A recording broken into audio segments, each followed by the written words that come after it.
I want to share with you a big secret today. And it's not one that a lot of you are going to want to hear. But at the same time, it's so important that I have to tell you.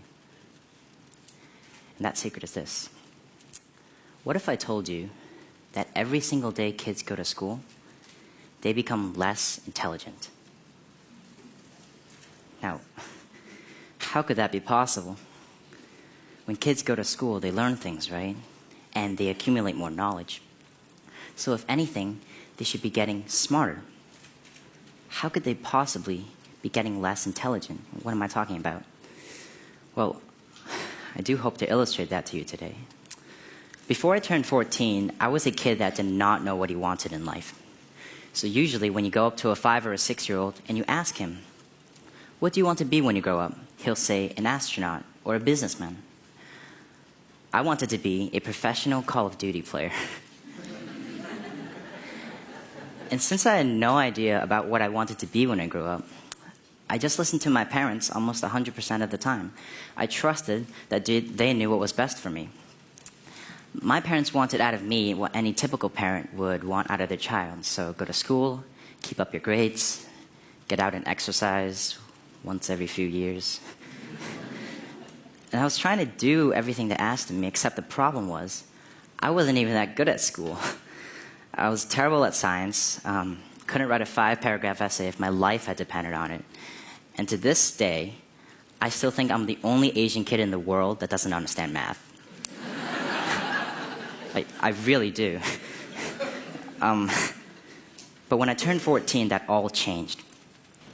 And I was no longer this hot air balloon floating around in space. I was now like a supersonic jet flying towards my destination at like 50,000 miles an hour, or however fast those things go. And this change all started when I received an envelope in the mail.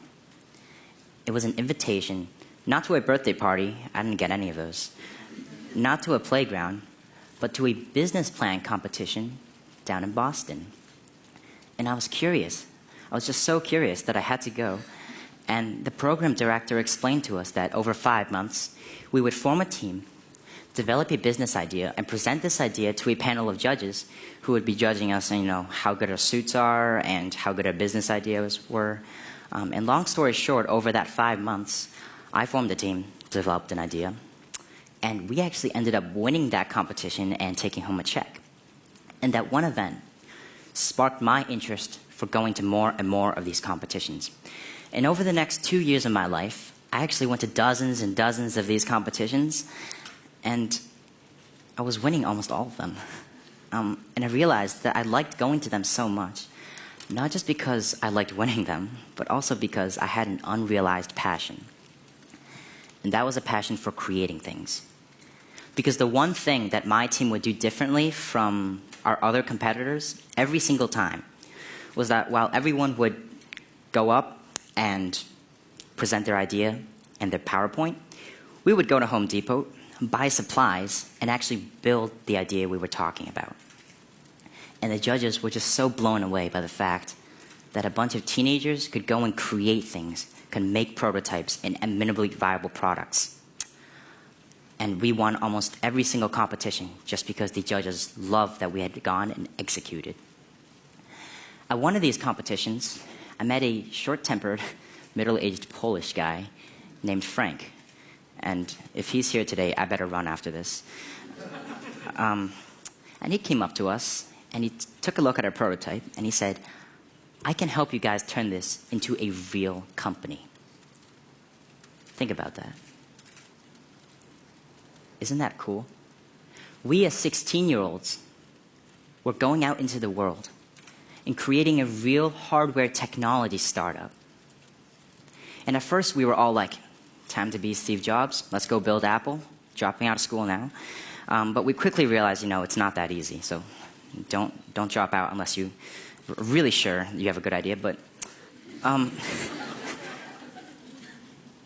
we realized that the first part to building a great company is to assemble a great team.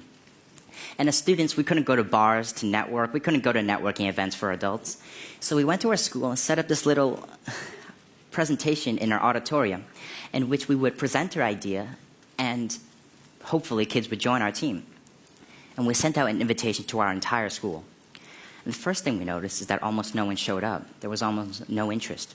And those who did show up spread the rumor around the school. And throughout that week, we were actually mocked. We were made fun of for our ideas and for being wannabe Mark Zuckerbergs. And what's funny is, the next week after, we took the exact same presentation and did it at our elementary school, so to kids who are 5 or 6 years younger. And the response was phenomenal. These kids were throwing their lunch money at us, asking if they could buy our prototype. They were asking for our pre-money evaluation, which I know you guys know from watching Shark Tank, but it was amazing that these kids even knew terms like that existed when they were too young to even probably pronounce some of these words. And that just inspired me so much. And I think this is what our education system has done. Over just these 5 to 6 years in the education system, these creative children have turned into these teenagers that are unwilling to think outside of the box. So let's go back to that secret I was talking about. How is it possible that school is making kids less intelligent? The fact is, there is so much more than just one type of intelligence. And while school can make you more academically intelligent, it can teach you physics, algebra, calculus. It is diminishing the children's creative intelligence. It is teaching them to think a certain way, to go down a certain path in life. It is telling them, go to high school, get a diploma. Go to a good college, find a stable job. And if you don't do that, you won't be successful. And if that was true, how am I even standing here today? How did I, a straight C student, start a technology company at the age of 16? And how is my company, which was featured on the Wall Street Journal last week, doing better than some of the companies started by Harvard or Stanford graduates? It must be something that can't be measured by academic intelligence alone. So here's what I believe. Parents, teachers, educators, you have the power to influence and inspire youth. The fact is, there are way too many people out there right now who are obsessed with telling kids to go to college, to find a good job, and to be successful. There are not enough who are telling kids to explore more possibilities, to become entrepreneurs. And if there's one message that I want parents, kids, and all of you to take away from what I've said here today, it's that you can open your own doors, and that you can stray away from this conventional, limited, and narrow path that education sets us upon. You can diverge and create your own future. You can start your own companies and start your own nonprofits. You can create, you can innovate. And if there's one message I want you to take away from everything I've said, it's this. No one has ever changed the world by doing what the world has told them to do. Thank you.